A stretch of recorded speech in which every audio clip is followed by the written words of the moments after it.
Bienvenue à tous sur cette émission spéciale consacrée à la crise qui secoue actuellement le parti MPL. Nous avons le plaisir de recevoir Expérience TB, personnalité clé dans cette situation de crise. Avec lui, nous allons aborder les enjeux des élections législatives de 2023, les différentes récriminations des frondeurs, la position actuelle de M. TB au sein du parti, ainsi que sa réaction aux propos du président d'honneur Sabissira Korogone qui était sur ce même plateau il y a quelques semaines. Nous allons enfin discuter de l'actualité nationale, y compris la procédure judiciaire contre Sébastien Adiavon et la nomination d'expatriés à la tête des structures étatiques au Bénin.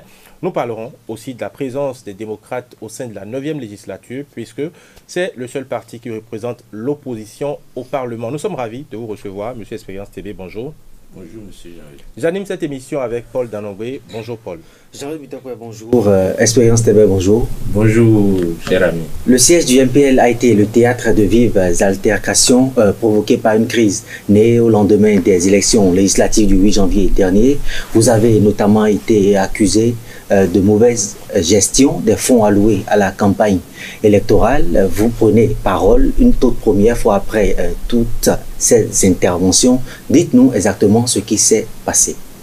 Merci, M. Jean-Yves, merci, M. Paul, pour cette occasion que vous me donnez finalement de me prononcer pour la toute première fois sur ce qu'il est convenu d'appeler désormais crise au sein de notre parti.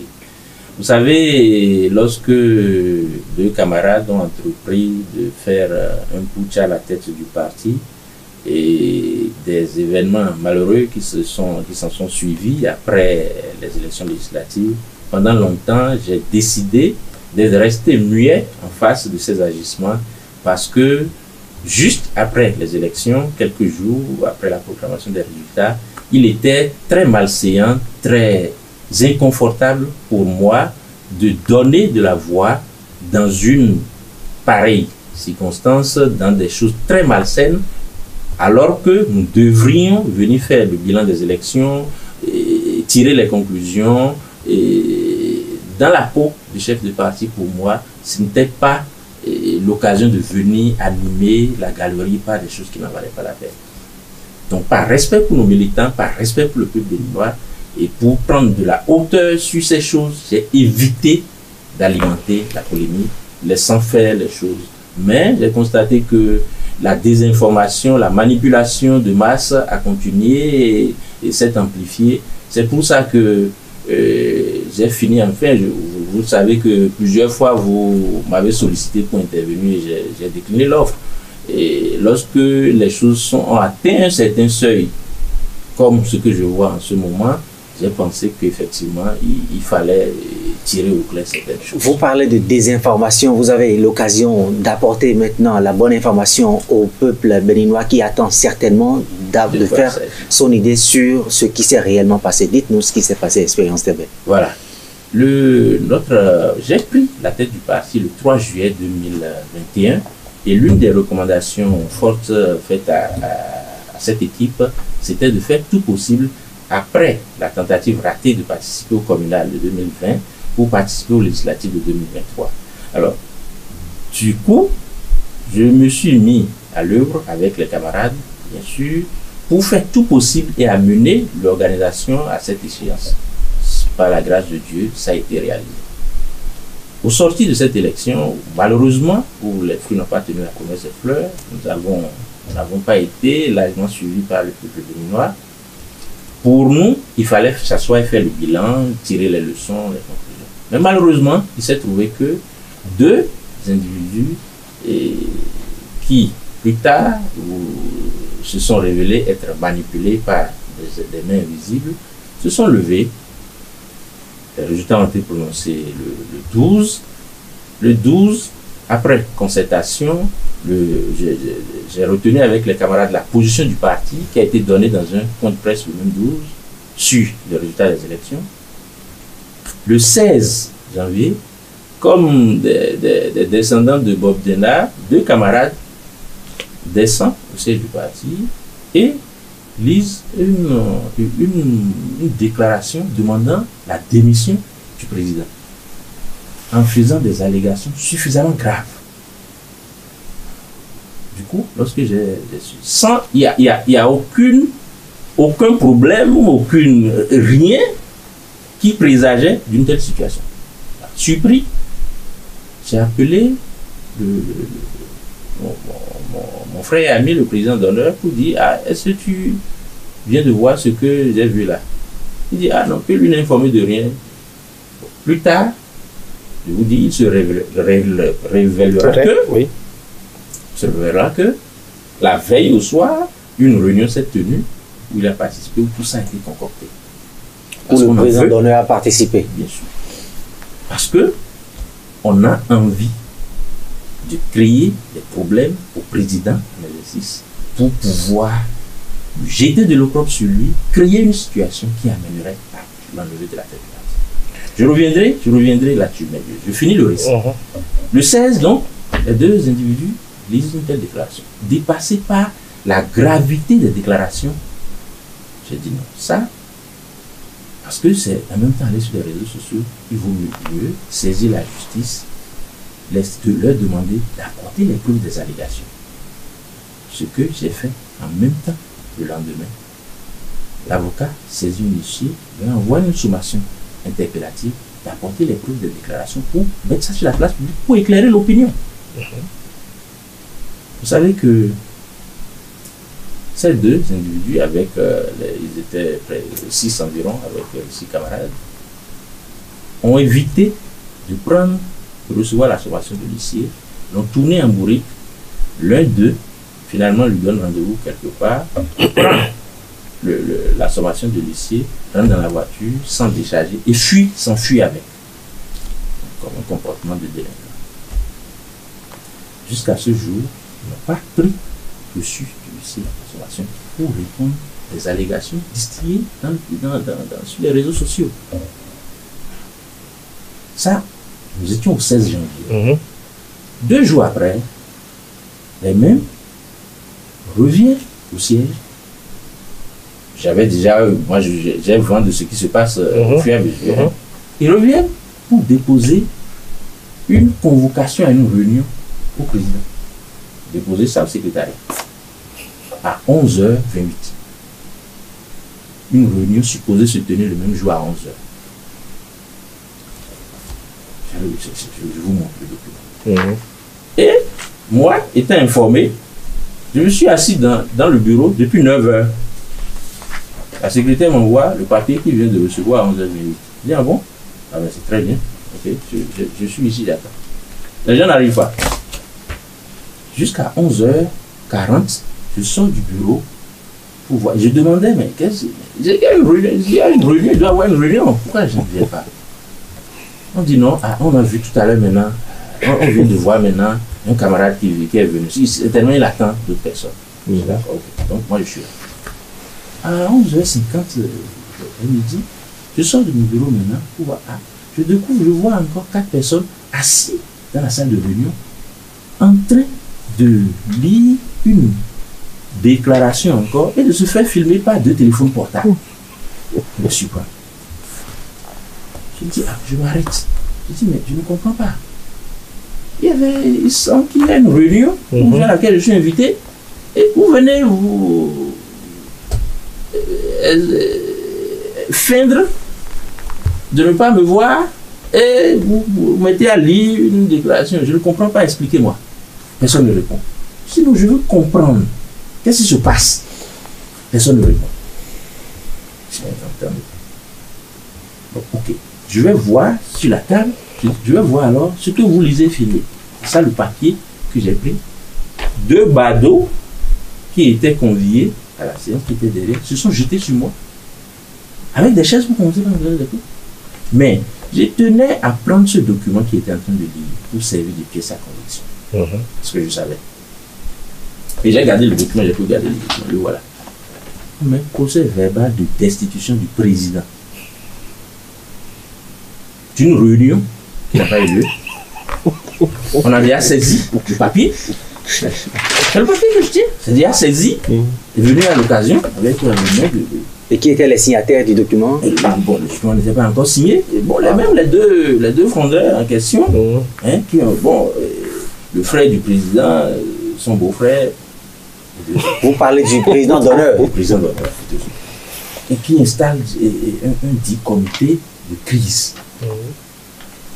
J'ai gardé le papier. C'est ça Pendant que j'ai pris le papier pour voir et que 2 badauds conviés à la séance se sont jetés sur moi avec les chaises, l'un de filme la scène, extrait une partie, poste ça pour montrer qu'il y a bagarre. Alors, M. Espérance TV... Laissez-moi finir. Bon, allez-y. Donnez-moi juste une minute. Allez-y. Alors, à l'instant même, ayant constaté ça, j'ai appelé le commissaire de police de l'arrondissement. Lui-même s'est porté sur les lieux.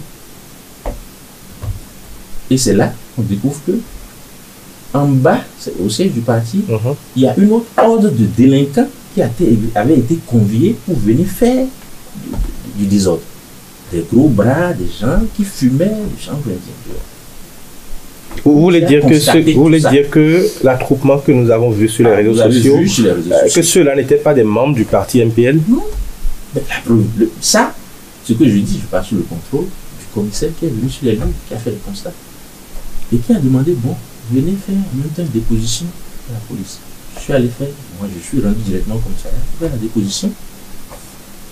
On a appelé les autres. Ils ne sont pas là. Les convocations leur sont adressées, ils n'ont jamais répondu. Vous parlez des 2 vice-présidents. Et quelques membres du parti. Ils n'ont jamais répondu jusqu'à ce jour. Alors, à la convocation. Je vais finir. Oui. Ils n'ont jamais répondu à la convocation. Et qu'est-ce que j'entendais dire ce jour-là? Ah, les mandataires ne sont pas payés. Et c'est ça qu'on a argué, on a beaucoup crié. Justement. Mes chers amis, le peuple béninois, je veux vous demander d'appeler tout le peuple béninois pour demander si un mandataire ou un individu est allé représenter le parti MPL dans les bureaux de vote au scrutin du 8 janvier qui n'est pas payé, qu'il vienne, qu'il le dénonce publiquement avec la preuve. Parce que un mandat a été signé à la maison pour envoyer les gens. Vous avez envoyé exactement combien de personnes dans les bureaux de vote? Exactement. Je vais vous dire cette rocambolesque histoire. La gestion de la campagne a été faite comment? Les fonds, les fonds qui ont servi à animer la campagne sont alloués aux chefs, aux têtes de liste dans les circonscriptions. Très bien. Je ne voudrais pas vous arrêter, M. Espérance TV. Vous allez poursuivre ce développement. Mais avant d'aller sur ce point précis, lorsque nous avons reçu votre président d'honneur, M. Sabi Sirako Ogone, ici sur ce plateau, il a semblé dénoncer quelque chose. Pour lui, c'est que vous êtes allé chercher un financement pour le mettre à disposition du parti, mais il n'était pas informé ni de qui a remis l'argent, ni de comment est-ce que vous avez eu les sous. Et ensuite, personne ne lui a dit comment est-ce que les sous ont été répartis maintenant après. Qu'est-ce que vous avez à répondre par rapport à cela? Non, vous m'avez coupé. Je vais finir avec les mandataires et je reviens sur votre question. J'ai très bien compris. D'accord. Écoutez, je parle d'histoire de mandataires agités. Parce que vous venez de le dire. Ça fait partie, on a régulier un mandataire qui n'ont pas payé, qui n'ont pas été payés. Il faut que je dise de quoi il s'agit. Lorsque nous préparons la campagne, je suis le seul à demander que il faut que nous puissions mettre des représentants dans tous les bureaux de vote, contre l'avis de tous, y compris le président Kouroulé. J'ai fini par me faire entendre, m'imposer que c'était nécessaire parce que nous avons 17 600 environ bureaux de vote. Et je dis, à l'état actuel de notre organisation, pour tester notre dispositif, il faut que nous puissions faire ce déploiement pour au moins garantir ce suffrage-là. On a convenu de payer 2 000 militants pour faire ce travail. Je dis, il faut qu'on le fasse nécessairement. Ça a été retenu. Toutes les dépenses afférentes à la campagne sont exécutées par les têtes de liste dans chaque circonscription, dans chacune des Concernant les mandataires, je dis, pour exécuter cette rubrique, nous allons demander aux têtes de liste de positionner les mandataires dans chaque bureau de vote et d'envoyer la liste au siège pour pouvoir payer au soir. L'un des fondeurs, il a estimé que ce n'était pas nécessaire de le faire partout. Bon, là où les responsables du parti conduisent la liste, ce n'est pas nécessaire. Je dis, bon, d'accord, soit. Mais les autres, parce que il y a des gens qui sont venus la veille des élections au niveau du parti juste pour être candidats, qui se sont retrouvés tête de liste. Ils ne sont pas du parti. Il y en a même qui connaissent le parti. On ne peut pas suffisamment faire confiance et le laisser faire.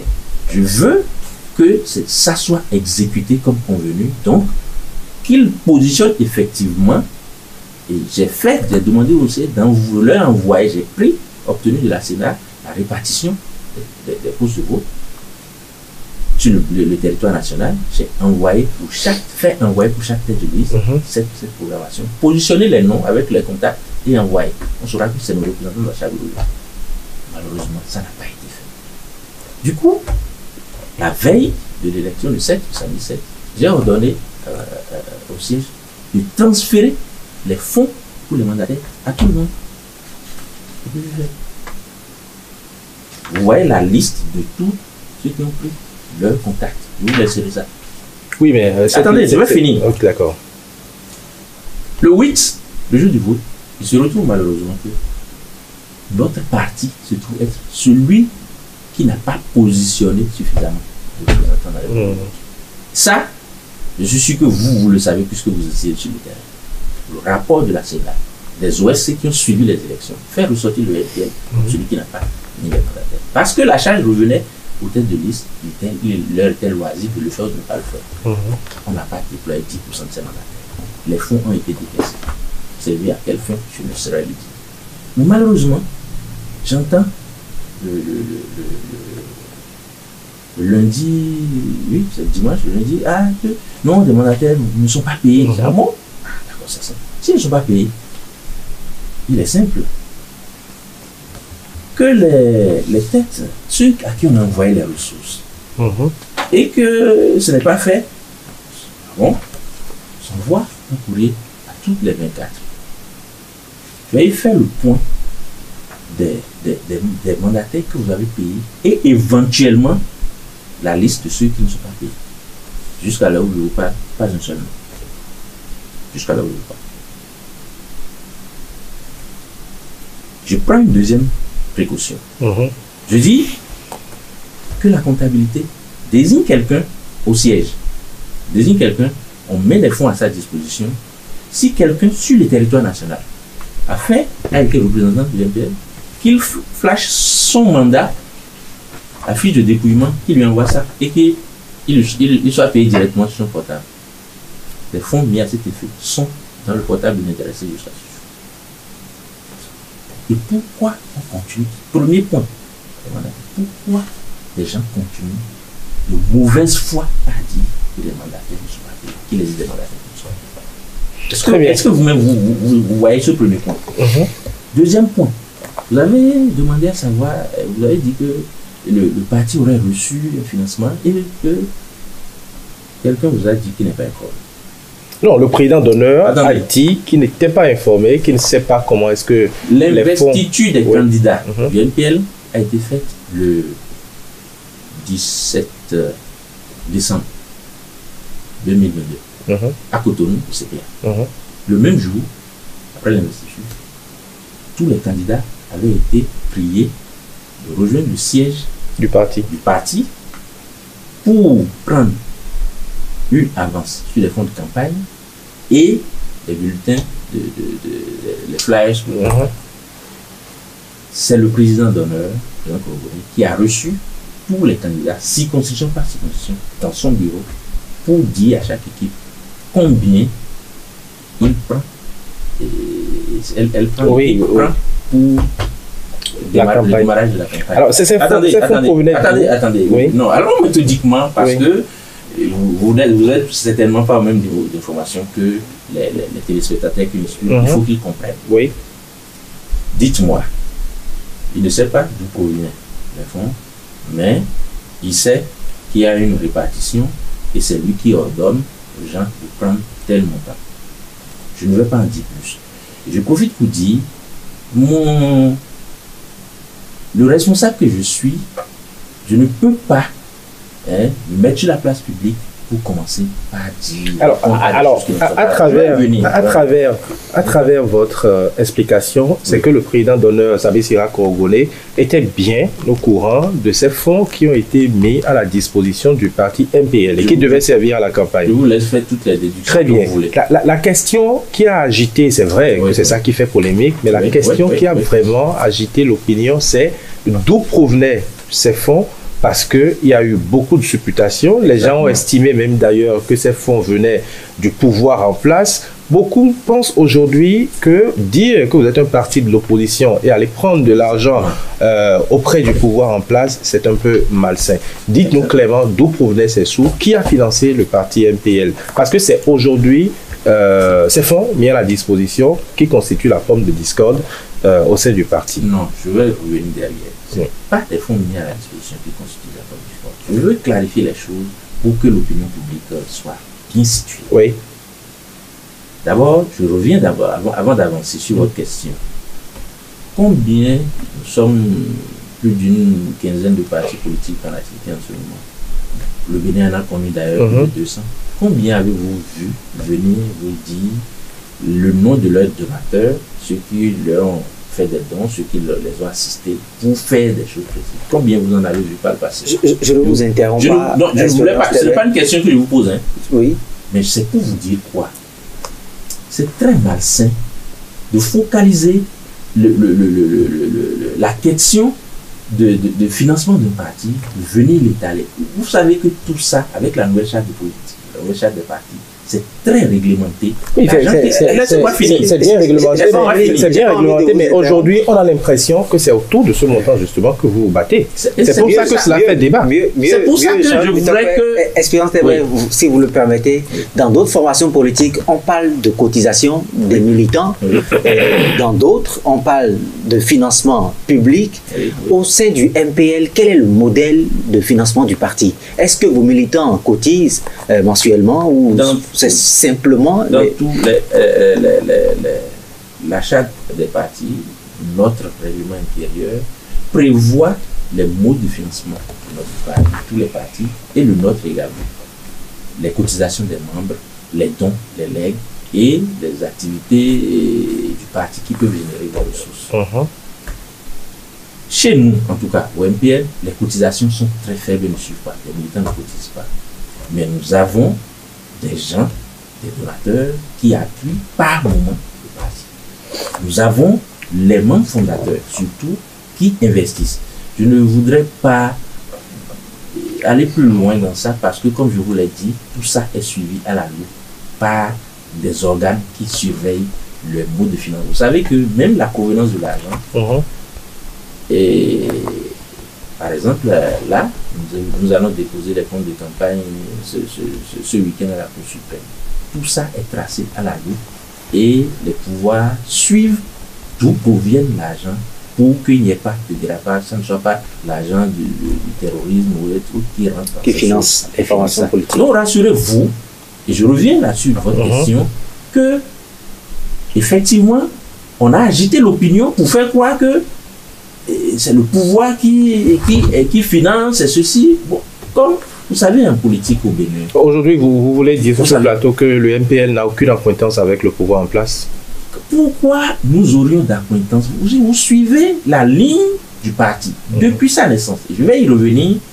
Comment nous allons nous arranger? On n'a pas besoin d'être... je ne veux pas citer des noms, mais on n'a pas besoin... Même, vous savez...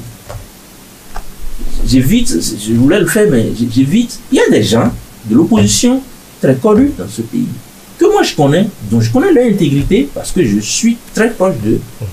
Mais tout le Bénin pariera pour dire non, il est en acquaintance avec le pouvoir. Ça, c'est la politique sous notre pied, et même ailleurs, c'est comme ça. On cherche à saboter en disant des choses qui peuvent affaiblir l'autre pour passer. Et c'est malheureux que, même dans des organisations de jeunes, qui cherchent à s'imposer sur l'échiquier, que ces choses aussi arrivent. Alors, il faut qu'on avance sur cette émission parce que nous sommes en train de faire pratiquement 30 minutes. Expérience TB, ce que nous savons, c'est que vous avez été destitué, vous nous dites le contraire ce matin sur sur ce plateau. Le président, le président d'honneur, quand il était sur ce plateau, il a affirmé que c'est le directoire qui a pris les choses en main. Il a même annoncé l'organisation prochaine d'un congrès. Aujourd'hui, quelle est votre place exactement au sein du MPL? J'ai envie de vous reposer la question. Je vous ai décrit une partie du film qui dit son investiture. C'est comme ça que ça se passe. Nous ne sommes pas dans une république bananière. Moi, je reviens sur une partie parlant de ça.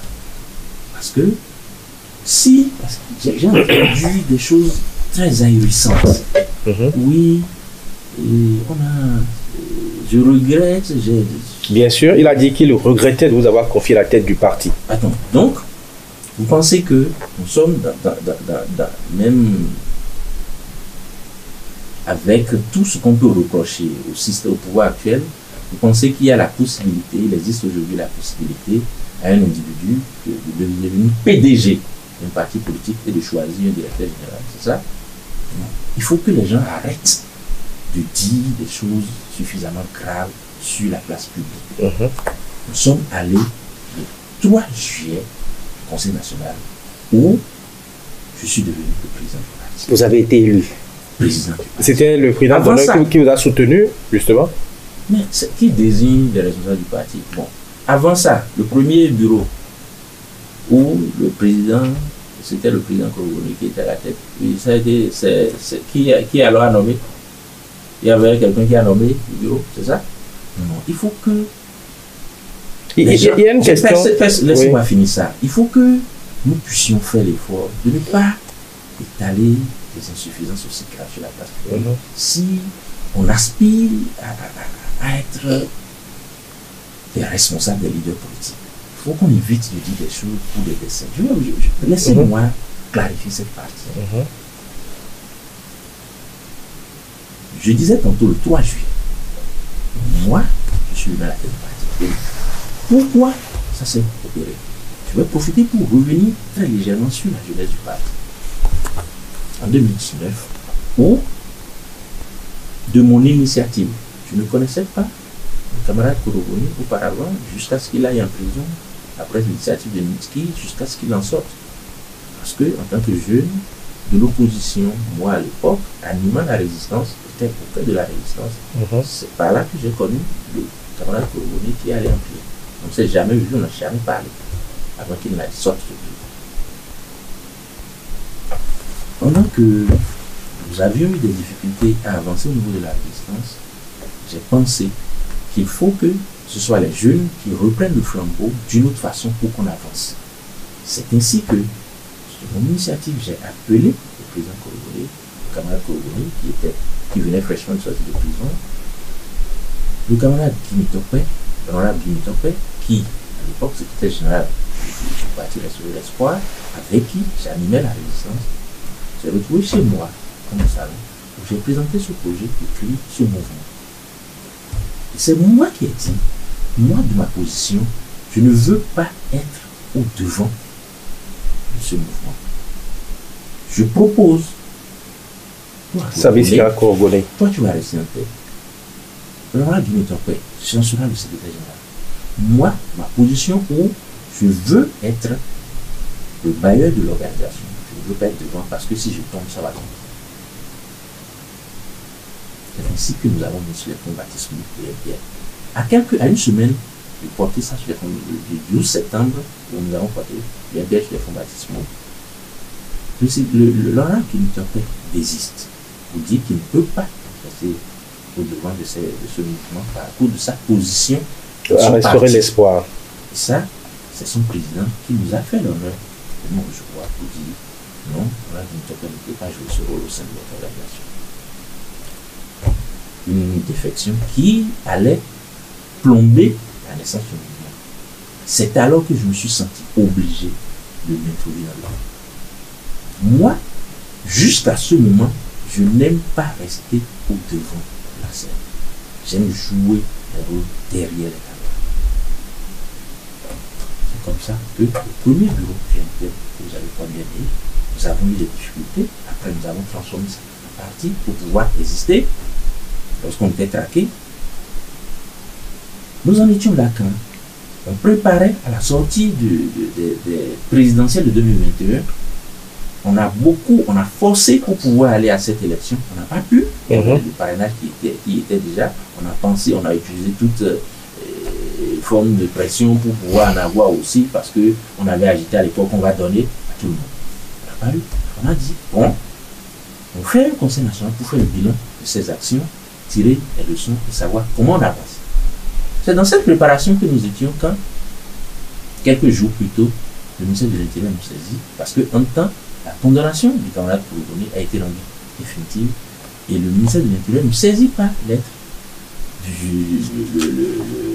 je crois, le 21 juin. 21 juin 2021, où dit, vous avez été condamné, lui écrit, vous avez été condamné, votre condamnation est devenue, suivant la charte des partis, l'article, je crois, 13, vous ne pouvez plus diriger le parti. Et a reçu cette lettre. À quelques jours de notre conseil national, nous avons dit, c'est une situation grave, que si on mettait à la discussion des militants, ça risque de disloquer le groupe.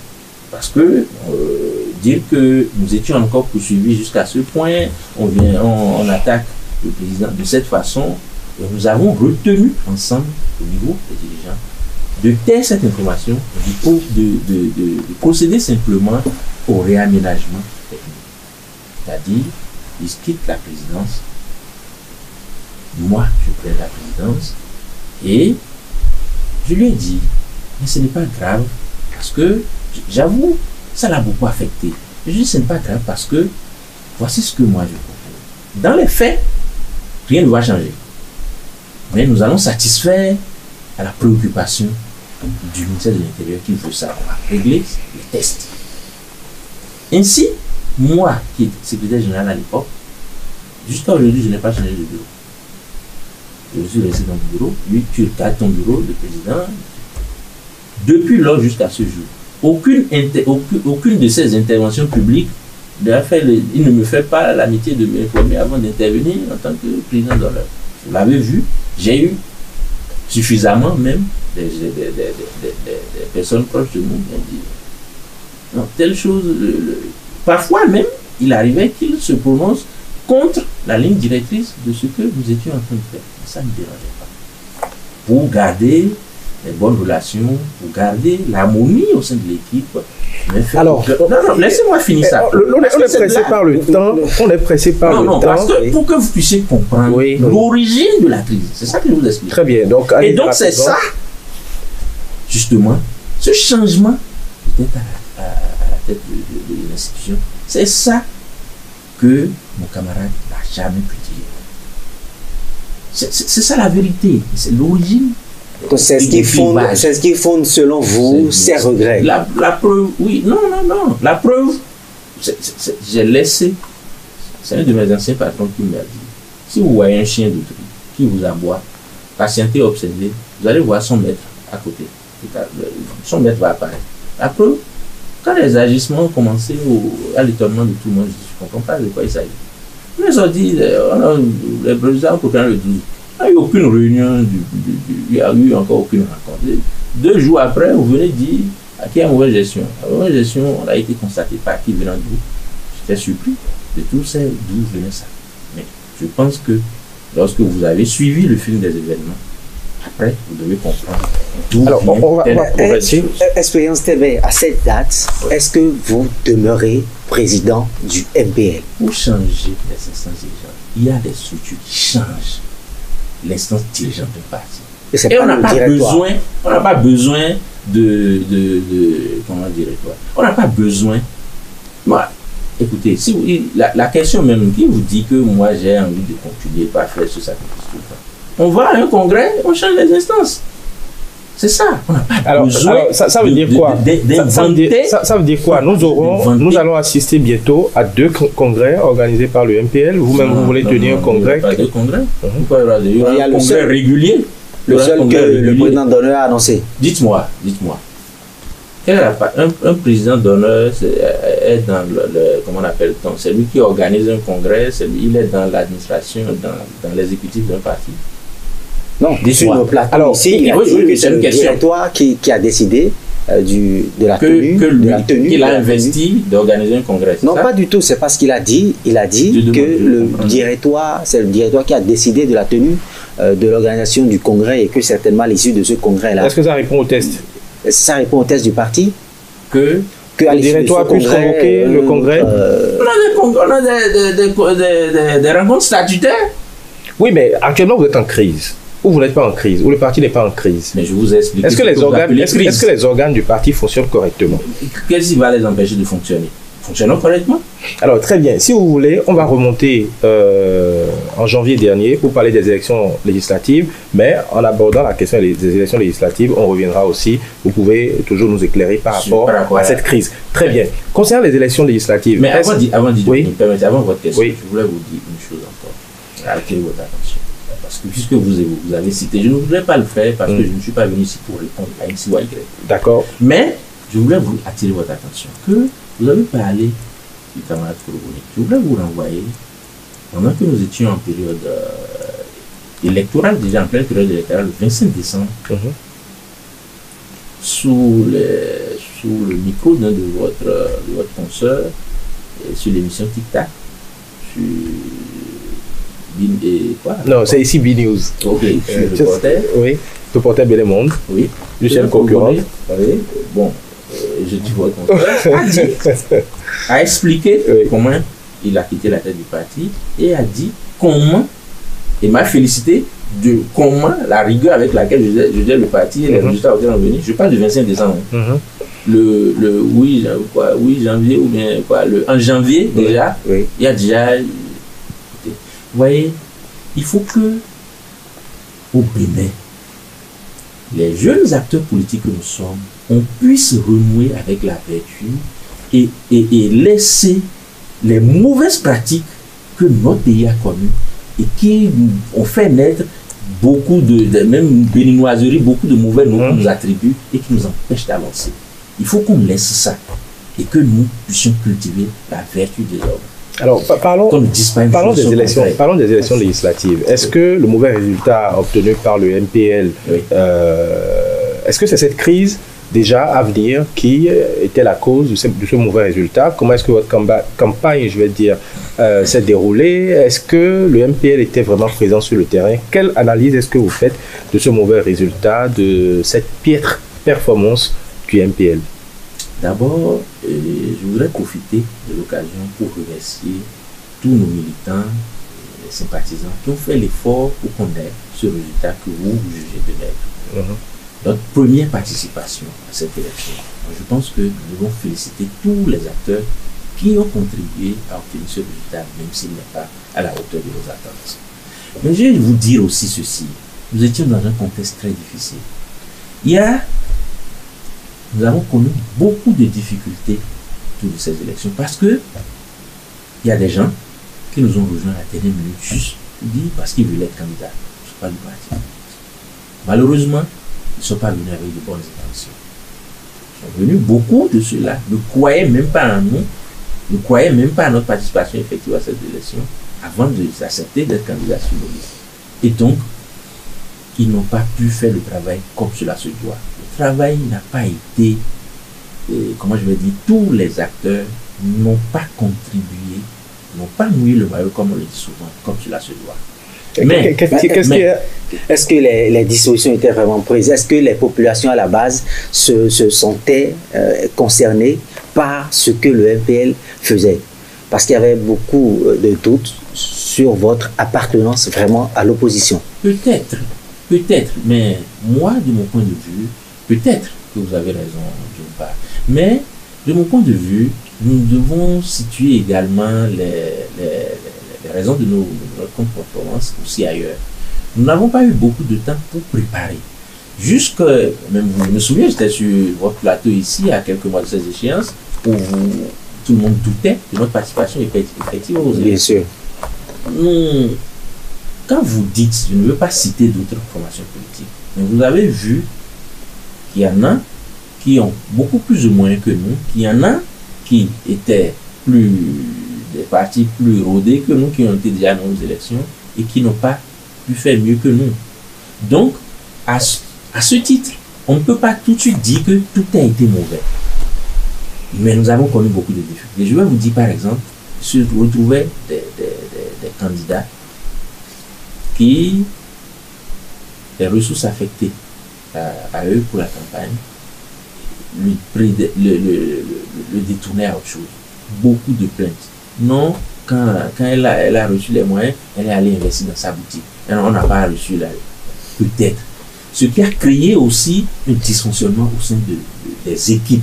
Parce que c'est les têtes de liste qui coordonnaient l'équipe. Est-ce que tout ce que vous dites là ne montre pas que votre parti n'était pas véritablement structuré, que le parti n'était pas encore prêt à affronter des élections, quelle que soit leur nature? Non, pas du tout, pas du tout. Les problèmes que nous avons connus, il y en a pire dans les autres formations politiques. Chaque parti fait sa marche. Moi, je pense que vous qui êtes des observateurs très avertis de ce qui se passe sur l'échiquier politique, vous devez féliciter le MPL d'avoir pu faire ça. Parce que pour le peu de temps que nous avons mis pour préparer ces élections et pouvoir quand même, on a vu des partis plus grands que nous qui ont plus de difficultés déjà à confectionner la liste.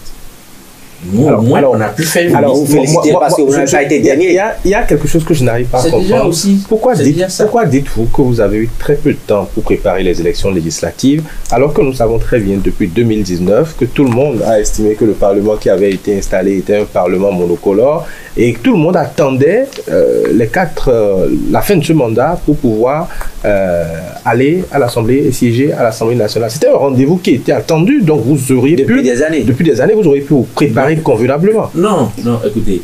Et donc, pour pouvoir préparer cette liste, préparer tous ces dossiers, et vous pensez que c'est rien et que le temps était... Je vais vous dire ceci. Savez-vous qu'il y a beaucoup, nous sommes plus de 17 partis, tout le monde aurait souhaité y être. Vous avez vu d'autres sont partis, même ont été recalés, parce qu'ils n'ont pas pu traiter les dossiers comme cela se doit. Je vais vous dire ce que si les conditions de participation étaient telles que nous, notre jeune formation politique, a eu beaucoup d'épreuves à quand même être au rendez-vous. Ça, on ne peut pas le nier. On ne peut pas le nier. Et vous parlez tantôt des difficultés. Vous dites que c'est pas... Parlant des difficultés, nous sommes pour constituer les listes.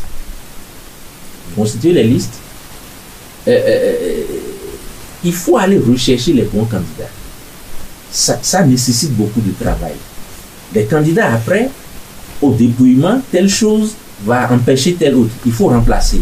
Et telle autre, ce n'est pas aussi facile que de loin vous le pensez. Et si vous voyez certaines organisations, certaines formations politiques qui sont recalées, ne leur jetez pas toute la pierre tout de suite. Ne pensez pas que c'est parce qu'ils n'ont pas fait d'efforts. Expérience TB, aujourd'hui, c'est seul le parti Les Démocrates qui représente l'opposition à l'Assemblée nationale.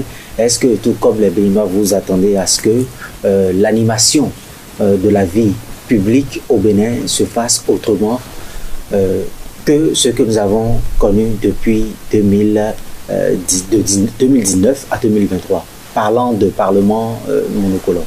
Oui, les démocrates, le parti Les Démocrates nous a aidé l'opposition à avoir l'eau de consolation. Nous avons aujourd'hui 28 au moins députés dans cette assemblée sur les 109 qui au moins ont porté la voix de la minorité, de ceux qui ne sont pas d'accord avec le régime. Nous savons qu'il leur sera difficile de faire passer leur point de vue, on l'a déjà vu, à l'installation des structures au niveau des structures. Des commissions permanentes. Des commissions, du bureau, tout ça. Mais néanmoins, ça permet, c'est ce que nous souhaitions, ça permet déjà d'avoir une voix dissonante, d'avoir déjà une voix critique pour au moins porter la voix des sans-voix qui regardent, comment je vais dire, sans pouvoir agir, le pouvoir dérouler sa bande. Et pour beaucoup, même là aussi, vous voyez combien aujourd'hui les démocrates sont accusés d'être de connivence avec le pouvoir. C'est le jeu, ça participe au jeu, mais moi je vois que les espoirs que le peuple a mis en ces députés, et on doit les laisser pour éprouver ça avec le temps, pour voir qu'est-ce qu'il peut nous apporter. Quelle va être la responsabilité du MPL, puisque nous avons 3 ans encore pour que la 9e législature arrive à son terme? Est-ce que le MPL va rester loin du débat et observer tout simplement, ou au regard de la piètre prestation que vous avez faite aux législatives 2023, vous allez peut-être intégrer les démocrates, par exemple? Non, d'abord, je voudrais qu'on va essayer d'enlever ce mot-là. Notre prestation ne peut pas la qualifier de piètre. Si vous voyez les efforts et si vous voyez le résultat et que vous venez de le dire, bon, on n'était pas dernier au bout de l'échelle, il y a eu d'autres après nous encore, même si c'est un seul. Déjà, vous êtes quand même arrivé devant le parti de vous félicitez d'être resté parmi les derniers? Non, non, pas du tout. Je vous ai dit à l'entame tout à l'heure, je regrette beaucoup que nous n'ayons pas été suivis parce que vous savez que les élections au Bénin, je peux vous le dire, il y a beaucoup de paramètres qui entrent en ligne de compte. Ce n'est pas seulement les intentions de vote, parce que, je vais vous dire, si on doit se focaliser sur les intentions de vote, vous savez, on pourrait dire que c'est l'opposition qui devait avoir la majorité. Mais les citoyens en âge de voter, qui ont l'intention d'aller voter, par exemple, pour X ou Y, de là que le jour du vote, ils aillent effectivement concrétiser leur vote, il y a un pas. Où ce n'est pas tous les partis politiques qui peuvent réaliser ça. C'est ça qui fait que nous, on a eu cette prestation. Sinon, rapidement, la question de Paul Dalongoye, est-ce qu'on risque de retrouver le MPL au sein du parti Les Démocrates? Et en même temps, vous profitez pour répondre à cette question. Est-ce qu'il y a aujourd'hui des relations, un quelconque lien entre vous et, je dis, le MPL et les Démocrates? Oui, nous avons, avec les démocrates, comme les autres partis, nous avons un lien. Vous avez un cadre de discussion? Oui, il y a des cadres de discussion. Nous avons même essayé d'aller aux élections ensemble. Nous discutons, il y a des cadres de concertation. Avec les démocrates? Et les autres partis de l'opposition. Nous avons des cadres de concertation. La CDE. Tous les autres partis. Et qu'est-ce qui a fait que finalement ça n'a pas fonctionné? Vous voyez, d'abord, je vais vous dire, le premier problème qui se pose lorsque on est ensemble, on a été dans tous ces regroupements qu'on a essayé, c'est un problème de leadership. Chacun pense qu'il est plus méritant que l'autre. Chacun pense qu'il est plus fort que l'autre. Ça n'arrive pas à avancer la discussion. Nous avons fait preuve d'humilité vu notre relative jeune âge. Je vais parler du parti. Dans cette discussion-là, mais malheureusement, on n'a pas pu arriver à s'entendre pour déboucher sur une formule qui satisfasse tout le monde pour qu'on aille à ces élections ensemble. Toutefois, et vous avez, pour répondre à votre question, le débat d'aller se fondre ou ne pas fondre dans un autre ensemble n'est pas encore à l'ordre du jour. Les instances du parti et surtout, le Congrès analysera en temps opportun ce qu'il y a lieu de faire à ce niveau-là. Mais le parti va continuer par animer la vie politique, ce n'est pas relié à des hommes. Très bien. Voilà. Il y a quelques questions sur l'actualité nationale, on va les aborder très rapidement. La première, c'est la vente aux enchères des biens de Sébastien Adjavon. Vous avez suivi cette actualité, qu'est-ce que vous en pensez? C'est vraiment regrettable qu'on en soit arrivé là. Et dès que j'ai entendu cette histoire, je me suis rappelé d'un conseil que mon frère père me donnait. Il m'avait dit que la politique, lorsque vous y mettez votre doigt, ça vous coupe la main. Lorsque vous mettez la main, ça vous coupe le bras. Et je me suis dit, c'est une réalisation de cette image qui me donnait. C'est dommage et regrettable qu'on en soit arrivé là. Mais c'est des décisions de justice. Moi, je pense que le président Talon, même s'il ne peut pas interférer dans les décisions de justice, même s'il ne peut pas influencer, doit trouver le mécanisme en lui pour que... Parce que le peuple béninois est un peuple très pacifique et n'aime pas ces images. Même si on dit que c'est la justice qui a décidé de ça, à tort ou à raison, je ne veux pas opiner là-dessus. L'image que cela projette. Est-ce que vous n'êtes pas, à travers votre réponse, est-ce que vous n'êtes pas en train de fabriquer là une autre forme d'injustice? Parce que vous êtes en train de dire que parce que la justice reproche aujourd'hui je ne sais pas, qu'on reproche certaines choses à Sébastien Adjavon, compte tenu des liens politiques qu'il y a eu par le passé en 2016, le président Talon peut s'interposer. Alors qu'au même moment, dans le même pays, alors que cette actualité alimente les journaux, il y a une traque qui est lancée contre les cybercriminels. Plus de 200 personnes ont déjà été interpellées et certainement seront déposées en prison Alors, vous demandez, parce que ces gens ne sont pas les acteurs politiques, qu'on les enferme, parce qu'ils ils ont été reconnus coupables d'avoir escroqué, arnaqué 10 millions, 20 millions, 30 millions, peut-être même bien au-delà, et qu'on laisse un acteur politique qui a moyen à partir avec la justice. Non, cher ami, je ne sais pas ce que je dis. Je vais terminer ma pensée sur le cas Sébastien Diamant. Je me dis, au regard des relations politiques, de tout ce que... c'est bien ce que vous dites, des relations politiques. Je pense que on aurait pu éviter d'en arriver là. Et je dis, le président Talon pourrait trouver un mécanisme pour que l'issue de cette saga juridique ne soit pas ça, à cause de l'image que ça donne au peuple.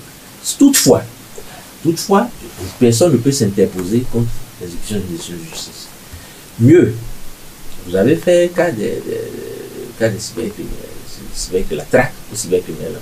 On ne peut pas non plus, je ne peux pas, et ça je voulais toujours dire, moi je suis très légaliste, on ne peut pas venir faire l'apologie de la non-observance des principes qui régissent la vie en communauté.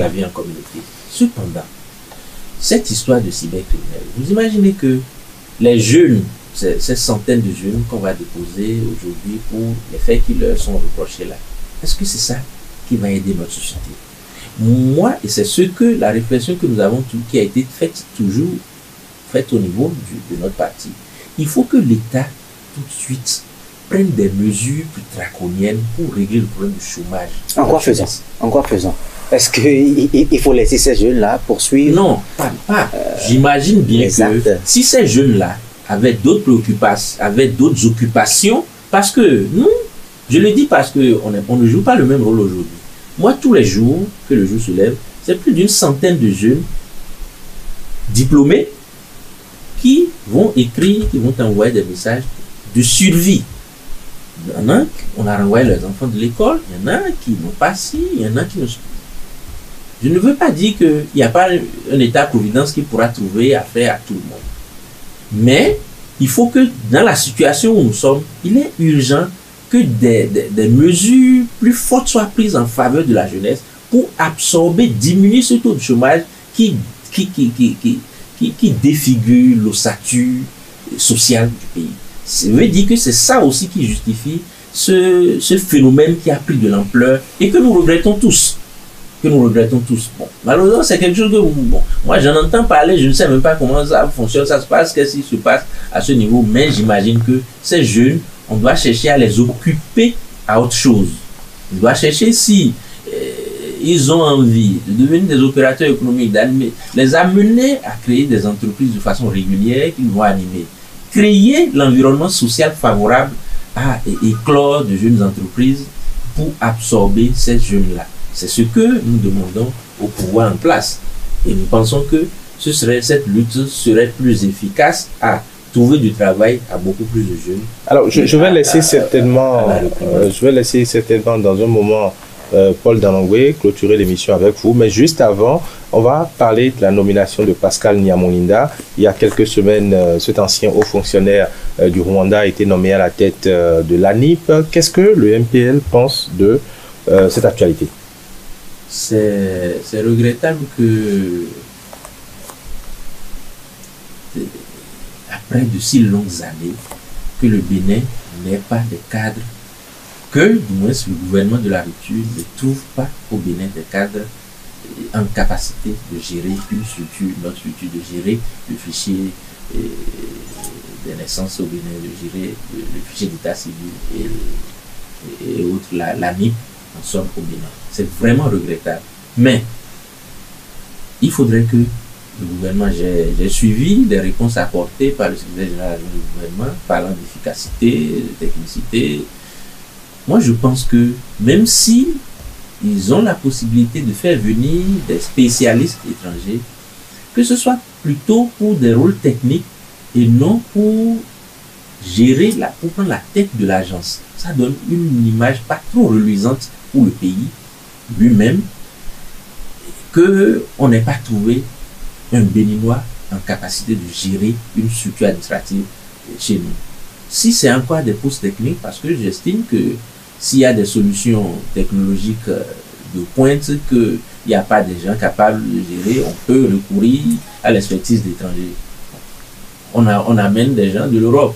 Si c'est encore au sein de l'Afrique, bon. Mais prendre la tête de l'institution, c'est quelque chose de très déplorable et je pense que ça n'honore pas le régime de la rupture. Vous avez certainement suivi la réaction des Béninois qui sont offusqués, puisque ce n'est pas la première. À la tête de la SBE, c'est un expatrié. À la tête de l'ANAT, un expatrié. L'ANIP maintenant, qui s'occupe de l'état civil, non seulement de l'état civil, mais également du fichier électoral. Et les Béninois ont déjà des inquiétudes par rapport à 2026. Partagez-vous ces inquiétudes, C'est des inquiétudes fondées. D'abord, moi je pense que il y a des Béninois capables de faire le job. Même s'il y a des craintes à la tête de toute cette structure que vous venez de citer, nous pouvons trouver des Béninois capables de faire convenablement le job, capables de relever les défis que le gouvernement souhaite relever à la tête de cette structure publique. Parlant de l'année, je pense que c'est à juste titre que les Béninois ont aujourd'hui des inquiétudes. Il revient au gouvernement, au pouvoir de la rupture, de nous rassurer pour nous montrer quel est le bien fondé. Pourquoi est-ce qu'on a besoin d'aller chercher un expatrié qui plus est venant de ce pays que nous tous nous connaissons pour gérer une structure qui aura affaire à notre fichier électoral. Franchement, je pense que c'est des questions à élucider tout de suite avant qu'on s'approche des périodes. Nous avons écouté le parti Les Démocrates sur la question. Le MPL n'avait pas encore fait de sortie jusqu'à ce jour. Est-ce que ce ne sont pas des faits qui confortent les Béninois dans les inquiétudes qu'ils nourrissent vis-à-vis de votre formation politique? On a comme l'impression de ce que le MPL s'illustre dans une sorte de léthargie. Vous savez, vis-à-vis de tout ce que le pouvoir talon fait. Non, pas du tout. Et ça, vous le savez, vous devrez être nos défenseurs auprès de cette frange de la population qui pense que le MPL ne réagit pas suffisamment en face de certains problèmes de cette espèce de société. Aujourd'hui, vous avez parlé des démocrates qui ont réagi face à la voix des démocrates portera plus aujourd'hui parce qu'ils sont des députés en exercice. Et ils ont plus de facilité à s'exprimer dans des instances où ils sont plus écoutés. Nous, avec nos moyens, nous avons toujours réagi en face de tous les problèmes de société que nous avons connus, mais notre message peut-être ne porte pas au fin fond des contrées. Très bien. Nous sommes à la fin de cette émission Expérience TV. Comment voyez-vous l'avenir du MPL? Vous savez, l'avenir d'une formation politique n'est pas relié aux hommes. Et moi, je pense que les idées qui ont fondé la naissance de la formation politique restent qui veulent que la jeunesse puisse également s'affirmer sur l'échiquier politique restent toujours d'actualité. Et donc, le parti a beaucoup, il y a d'espoir à continuer, à transiger. Si je vois bien que vous faites allusion à cette crise, non, ce n'est pas quelques personnes qui vont hypothéquer l'avenir de la formation. J'ai envie de vous demander, avant qu'on ne conclue cette émission, quelle est aujourd'hui la nature de vos rapports avec Sabissira Korogone, qui est le président d'honneur du parti? Vous savez, les rapports personnels sont autres. Maintenant, au niveau du parti, il reste que nous avons des rapports purement, comment je vais dire, fonctionnels. Vous savez que le président d'honneur ne fait pas partie des instances dirigeantes. Donc, il n'intervient pas dans l'administration du parti. Donc, à ce point de vue, il n'y a pas de rapport de subordination à quelqu'un. Vous comprenez.